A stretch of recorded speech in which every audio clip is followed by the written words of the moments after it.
ఏం బుడ్డి ఏం వంట చేస్తున్నావు? ఏందే మొహం ఎప్పుడు కూడా అని పెట్టుకో ఉంటావు?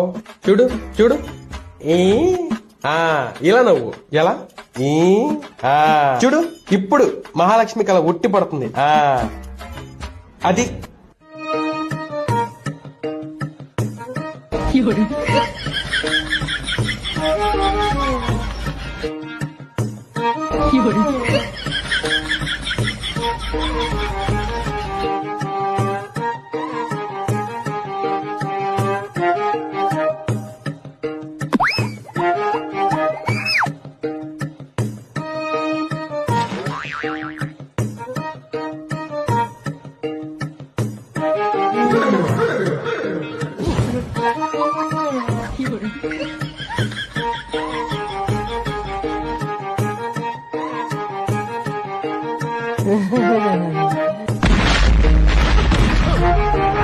అమ్మ తల్ల నీకు ఒక దండన ఏదో తెలియక చెప్పాను, అసలు నోరే తెరవమాక. Download ShareChat.